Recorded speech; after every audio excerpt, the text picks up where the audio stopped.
آخر کیوں پچھلے 6 مہینے سے بجلی کے جھٹکے دیے جا رہے تھے عاصم جمیل صاحب کو، جس کی والدہ نے قتل کروایا، ان کی بیوی نے قتل کروایا۔ بسم اللہ الرحمن الرحیم۔ السلام علیکم ناظرین، میں ہوں پروفیسر شیزہ۔ آج ایک نہایت ہی افسوسناک خبر لے کر آپ کی خدمت میں حاضر ہوئے ہیں، اور اس کے بارے میں ہم تفصیل سے آپ کے ساتھ شیئر کریں گے۔ مولانا طارق جمیل صاحب ہمارے ایک بہت اچھے اور بہت اہم جو ہیں وہ عالم دین ہیں، اور ہم ان کی ہر بات کو ان کو فوکس کرتے ہیں، ہم ان کی ہر بات کو سمجھتے ہیں، اور وہ ہمیں دین کے حقائق کو آگے رکھ کے ہماری ہر پریشانی کا حل ہمیں بتاتے ہیں، اور ہم اس چیز کو سمجھتے ہیں اور ہماری پریشانیوں کے حل ممکن ہوتے ہیں۔ مولانا طارق جمیل صاحب کی پرسنالٹی سے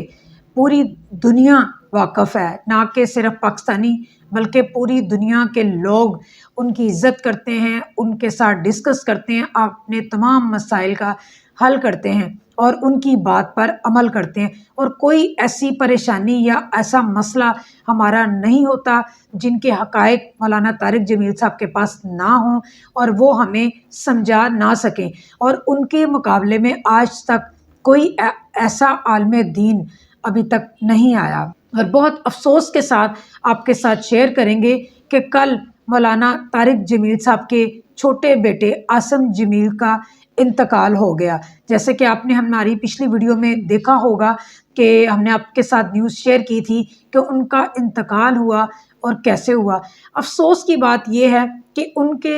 گھر میں قیامت برپا ہوئی ہے، اور آج جیسے کہ دنیا کا ہر والد جس کا جوان بیٹا جوانی میں جس کی موت ہو جائے تو اس والد کے اوپر کیا قیامت گزرتی ہے، اس گھر کے اندر اس ماں باپ کے ساتھ کیا قیامت گزرتی ہے جن کے گھر میں جوان بیٹے کی موت ہو جاتی ہے۔ اور اس ٹائم پہ پوری دنیا کو ان کے ساتھ کھڑے ہونا چاہیے، ان کی مغفرت کے لیے، ان کے بیٹے کے لیے ان کی بخشش کی دعا کرنی چاہیے، ان کے غم میں شریک ہونا چاہیے، اور ممکن ہو تو ان کے گھر میں ایصال ثواب کے لیے جانا چاہیے۔ لیکن بہت افسوس کی بات ہے کہ ہمارا سوشل میڈیا جو ہے وہ جیسے کوئی خبر میڈیا پہ آتی ہے تو اس کے ساتھ بہت ساری برائیوں کو جو ہے وہ جوڑ دیتا ہے، اور وہ برائیاں گردش کرنے شروع ہو جاتی ہیں، اور اس بندے کی اچھائی کو بھول جاتی ہیں، اور اس ایک برائی کے پیچھے جو ہے وہ سب ہاتھ دھو کر جو ہے وہ پڑ جاتے ہیں۔ بالکل اسی طرح مولانا طارق جمیل صاحب کے بیٹے کی جب کل موت واقع ہوئی تو انہوں نے خود مولانا طارق جمیل صاحب نے جو ہے وہ ٹویٹر پر یہ پوسٹ شیئر کی کہ میرے بیٹے کی جو ہے وہ موت ہو گئی ہے۔ جس ٹائم پہ یہ موت ہوئی وہ میاں والی میں فیملی موجود تھی، اور جیسے کہ مولانا طارق جمیل صاحب کے برانڈ سے سب واقف ہیں، MTJ کے نام سے ان کا برانڈ چلتا ہے، اس کی نئی برانچ کی اوپننگ تھی، میاں والی میں پوری فیملی موجود تھی۔ جب ان کو اطلاع ملی کہ ان کے جو ہے وہ بیٹے کی موت ہو گئی ہے تو انہوں نے خود ٹویٹر پر یہ خبر شیئر کی کہ میرے بیٹے کی ڈیتھ ہو گئی ہے۔ اس کے باوجود جو ہے وہ لوگوں نے اتنا کوہرام مچایا ہوا ہے سوشل میڈیا پر کہ ان کے بیٹے کی موت کیسے ہوئی، ان کو مار دیا گیا ہے، ان کو قتل کر دیا گیا ہے، ان کو کس نے قتل کیا، ان کی والدہ نے قتل کروایا، ان کی بیوی نے قتل کروایا، یا وہ لڑکا جو ہے وہ عاصم جمیل ذہنی طور پر جو ہے وہ بیمار تھا، ذہنی طور پر نفسیاتی مریض تھا، یا اسے کوئی بیماری تھی۔ ایسی بہت ساری خبریں جو ہیں وہ سوشل میڈیا پہ گردش کر رہی ہیں، لیکن کچھ اہم خبر جو کہ لوگوں نے حد کر دی ان خبروں سے وہ ہم آپ کے ساتھ شیئر کریں گے کہ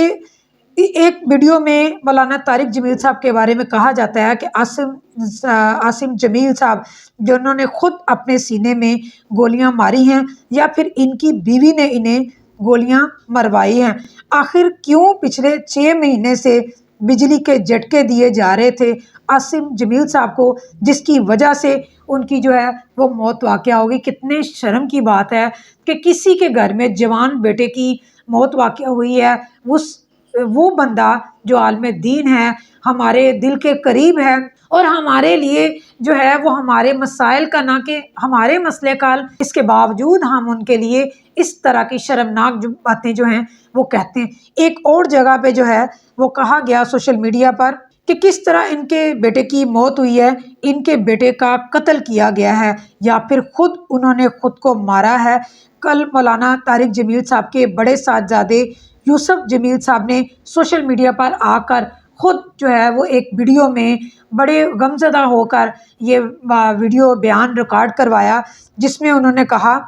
کہ میں انتہائی دکھ اور بوجھل دل کے ساتھ یہ بات ریکارڈ کروا رہا ہوں جو ہے عاصم جمیل کا کل جو ہے وہ انتقال ہوا تھا، تو آج شام کو ان کا نماز جنازہ ہے۔ تو عاصم جمیل کو بچپن سے ہی ڈپریشن کے جو ہے وہ جھٹکے لگتے تھے اور وہ ڈپریشن کے مریض تھے، اور یہ بچپن ہی سے سیدھے سادے انسان تھے۔ پچھلے 6 ماہ سے ان کا ڈپریشن لیول جو ہے وہ اس حد تک بڑھ گیا تھا کہ یہ پاگل ہونے کی حد تک جا رہے تھے، اور اسی وجہ سے کل ہم لوگوں میں سے کوئی بندہ بھی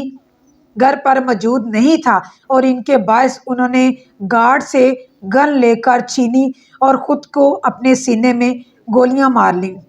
یوسف صاحب نے جب یہ بیان ریکارڈ کروایا تو ان کے لیے کتنا تکلیف دہ موقع ہوگا کہ انہوں نے اپنے بھائی کے لیے یہ اس وقت جب کہ ان کے گھر میں نماز جنازہ کی تیاریاں چل رہی ہوں گی، تو انہوں نے اپنے بھائی کے بارے میں یہ ساری تفصیل کا بیان ریکارڈ کروایا، کیونکہ سوشل میڈیا پر جو گردش کر رہا تھا وہ نہایت ہی افسوس کی بات تھی اور نہایت ہی ناقابل برداشت ہو چکا تھا۔ اس وقت لوگ بے انتہا سوالات کرتے ہوئے نظر آ رہے ہیں کہ مولانا طارق جمیل صاحب نے کے بیٹے نے عاصم جمیل نے اپنی موت جو ہے وہ خود اپنے ہاتھوں سے کی یا کہ انہیں قتل کیا گیا۔ نہایت افسوس کی بات ہے کہ انہوں نے گھر والوں نے بتایا بھی کہ بچہ جو ہے وہ ذہنی مریض کا شکار تھا اور بچپن سے اس کو ایسے مسائل تھے۔ سننے میں یہ بھی آیا ہے سوشل میڈیا پر کہ ان کو کافی زیادہ گولیاں لگی تھیں، جس میں سے ایک گولی ان کے سینے میں لگی تھی، جس کی وجہ سے ان کی جو ہے موت واقع ہو گئی۔ اور بہت افسوس کے ساتھ ہمیں یہ خبر جو ہے وہ آپ تک تفصیلاً پہنچانی پڑی کہ اس ٹائم پہ ہمیں مولانا طارق جمیل صاحب کے ساتھ برابر میں غم کا شریک ہونا چاہیے، ان کے بیٹے کے اصالِ ثواب کے لیے اور ان کی مغفرت کے لیے اور اپنی آخرت کو بھی سنوارنے کے لیے، کہ جب کہیں پہ ہمارے عالم دین کے گھر میں اس طرح کا غمناک جو ہے وہ غم کا عالم ہوگا تو ہمیں ان کے ساتھ کھڑے ہونا چاہیے۔ وہ جس طرح وہ ہمارے ہر پریشانی کے حل میں ہمارے ساتھ ہوتے ہیں اور ہماری تکلیف کو سمجھتے ہوئے ہمیں اس پریشانی سے نکالتے ہیں، تو اس سوشل میڈیا پر اچھی خبر دینے کی بجائے جب بری خبریں جو ہیں وہ برپا ہو جاتی ہیں تو بہت افسوس کی بات ہوتی ہے کہ سوشل میڈیا کا غلط استعمال جو ہے وہ شروع ہو جاتا ہے۔ تو انشاءاللہ نئے حقائق کے ساتھ دوبارہ آپ کی خدمت میں حاضر ہوں گے، اور ایک بار اب سب سے درخواست ہے کہ سب جو ہے مولانا طارق جمیل صاحب کے بیٹے عاصم جمیل کے لیے اصالِ ثواب کے لیے ان کی مغفرت کے لیے زیادہ سے زیادہ دعا کیجیے گا، اور اللہ تعالیٰ ان کی فیملی کو اور ان کے والدین کو، ان کے تمام اہل خانہ کو صبر عطا فرمائے۔ اجازت دیجیے۔